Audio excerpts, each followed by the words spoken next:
co-creators of Wealth with No Regrets, sitting here with our good friend, Cleve Hill, attorney extraordinaire in the estate planning space. So thanks for being here. Let's talk about probably a question that so many have on the top of their mind right now today, no matter when they get to watch this video in 2021 or 2022, hopefully not. What are some of the possible outcomes from the Biden tax plan?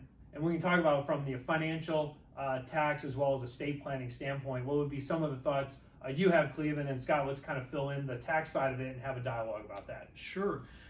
So two of the big ones that we're hearing people voice concern about on the kind of estate tax side is the Democrats have proposed lowering the threshold for the estate tax. So right now, individuals can pass $11.7 million, which is the highest the exemption has ever been. Yep. That came into effect in the 2017 Tax Act. Yep. But they're proposing to lower that to $3.5 million per person. Mm-hmm. The Bernie Sanders bill that was dropped back in March or April was asking that above that $3.5 million that we do a graduated system like we do with the income tax. So basically 3.5 to 10 million would be at a 40% tax rate. Above 10 million would be at 45%. So as the size of the estate goes up, so too does the But let's not miss increase. That. You say, oh, well, it's 40, 45%, all that stuff. Okay, but let's not miss something here. That's money that's already been taxed. Correct. We're talking about a double tax. Correct. Right? Okay, so you can continue with your second, but I just want to make sure people don't miss the double tax. Yeah, that's exactly right. It's money you've paid tax on, either income or capital gains during your life, that at your death, depending on the size of your estate, what those assets are, they want to tax again. And that's just the nature of the system. So aside from that, the other thing that we've all enjoyed for years is what's called a step up in basis. Mm-hmm. What are you hearing on that front, and is that going away as feared? Yeah, so the Democrats are proposing to do a big change on how we tax assets that are passed from one generation to the next. As we sit here today, and has been the case for a long time, if I buy a piece of real estate, let's say for $100,000, and that's my tax basis, if I sold that during my lifetime, let's say for $500,000, I'm going to pay capital gains on the difference between my $100,000 basis and the $500,000 purchase price.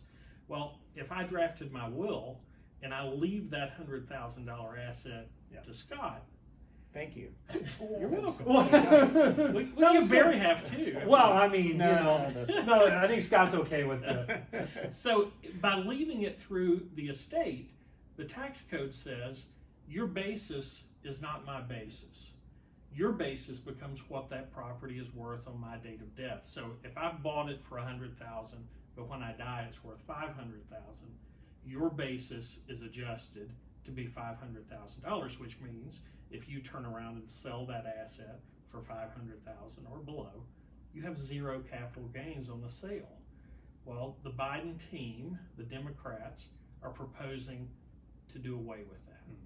They're looking at kind of a modified system where spouse and perhaps others in the family would get a basis adjustment up to $1 million, and then everything above that would be the basis of the deceased person carrying over to the beneficiaries. Applying that in this situation, depending upon other assets that you've given to your family, the generosity to me, on the other hand, I would only get the 100,000 basis and have to pay tax on the 400,000 of gain.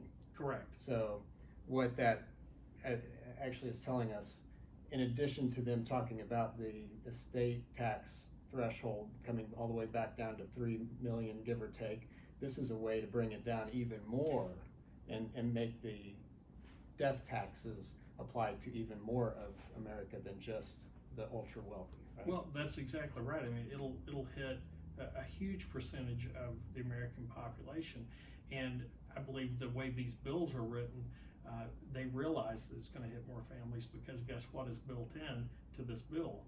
A payment plan.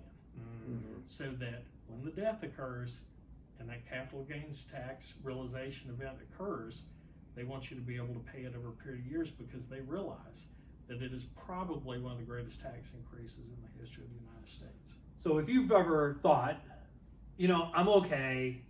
I don't need to worry about this.